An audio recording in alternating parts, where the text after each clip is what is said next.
Peace, everyone. This is Mumtahana, the mother of Marie Two Clouds Williams. I'm going to break down this Facebook post um, quickly, but before I start, I want to say to anyone who may be having ideas that the person who wrote the post is in any way involved in my son's murder or anything like that, that is just simply not so. I believe with 1,000% of my being that he is not involved. I witnessed firsthand the despair and just heart-wrenching pain that this brother went through um, at, after learning that my son had transitioned. So I want to start with this first part of the post where he says that, Two Clouds was a young leader and brother to so many up and down the East Coast among the Algonquin nations. My family and I, although we are very grateful and appreciative to all the nations throughout the indigenous communities that made fires for my son to help in his transitioning peacefully, creator willing, we thank you all. But in saying that, we also wonder where all these people are who, you know, say that they love my son and believe that they benefited from him. Where are they in helping us and speaking out for him? Again, no one has to believe me when I say that he was murdered, but at the very least, help in getting an investigation going. Ask questions, stop spreading rumors. So that's the first part. I want to point out that here where he says that Two Clouds was in Mashpee. For those who don't know, Mashpee is, I guess you can say, in or on Cape Cod, Massachusetts. And the Ramapo brothers that are spoken of down at the bottom, brothers is not being used in like a black or African American way. They're actually brothers. Those brothers are the person that my family and I believe murdered or is primary in the murder of Two Clouds and his actual biological brother.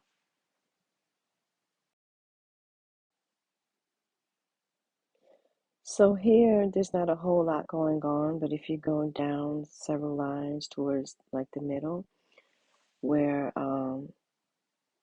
the writer, the author, refers to himself and Two Clouds as being brothers. He says that Two Clouds was his brother. Of course, in this sense, it is being used in more of the way that we're used to hearing blacks or African Americans speak in that term. Of course, it's not only that group of people who use brother in that way, but just as a reference point, I'm saying. And so I've spoken with this man extensively, many times. And he and Two Clouds were very, very close. They were sort of kindred spirits. And they helped each other a great, great deal. And they loved each other a great, great deal. Um, as it goes on, he mentions the challenges that Two faced because of his age and also his complexion. When Two first went up on a Ramapo land to initially learn the language, and then he became, a warrior for them, and everything that that entails. You can read and watch about that in other places. But he was only 24 years old when he first went, and he had just turned 35 weeks before he was murdered. And so a lot of the older people, as in many governments and such, the older people have a problem with the younger folks coming in and making actual changes, not just sitting back and talking.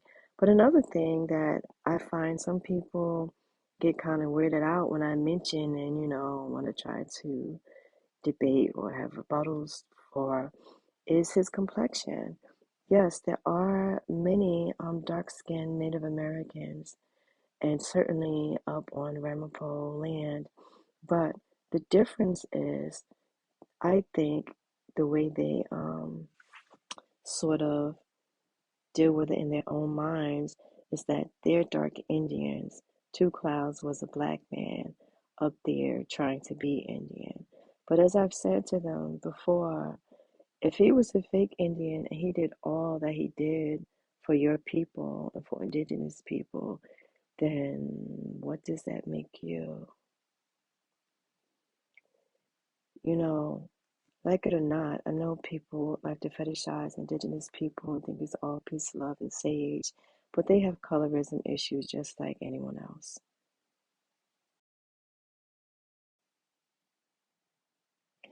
So, this part of the post, I believe, is extremely important. If you go down to the fifth line, he talks about receiving the call that Two Clouds was gone and potentially gone by foul play.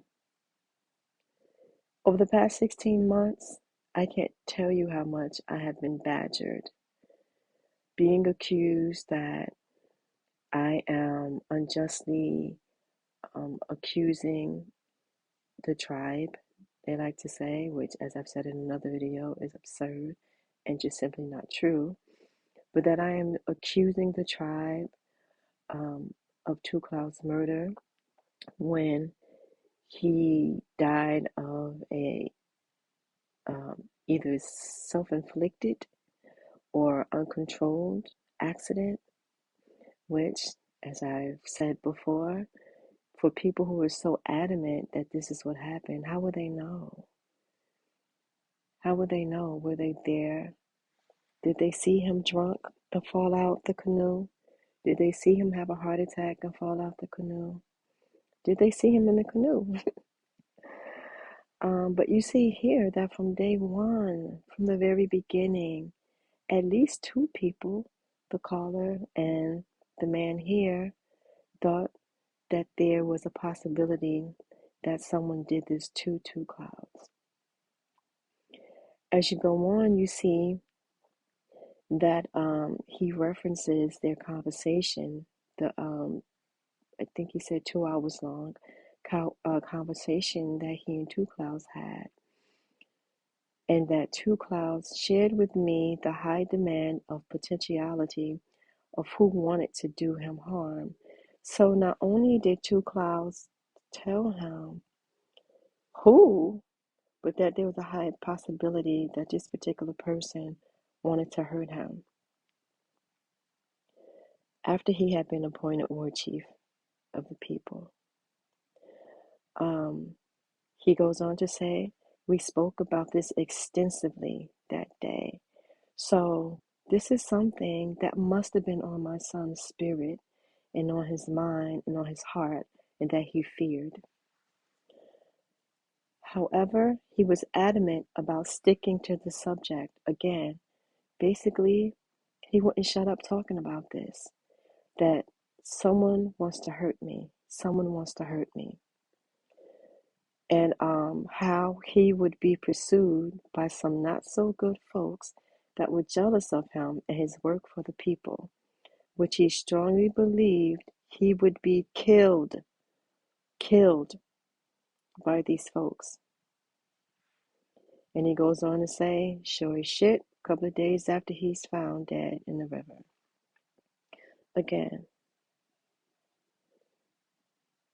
there are people who believe that my son was murdered from day one.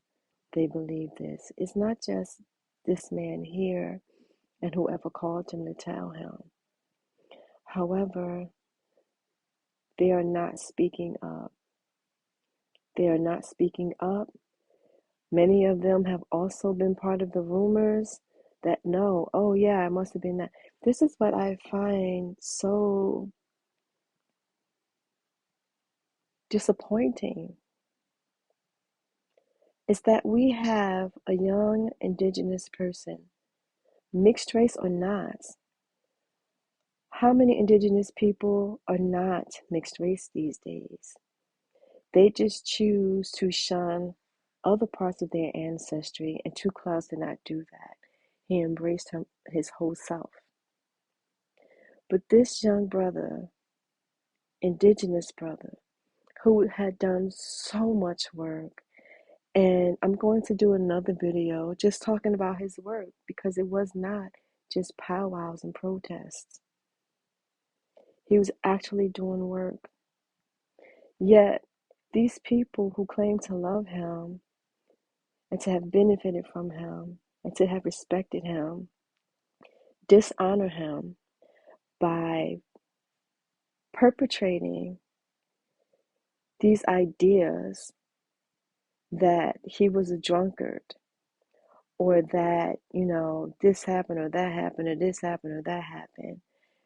They do not give him dignity, nor do they honor him by, again, at the very least, standing with us, his mother, his family, in demanding justice for him and demanding an investigation.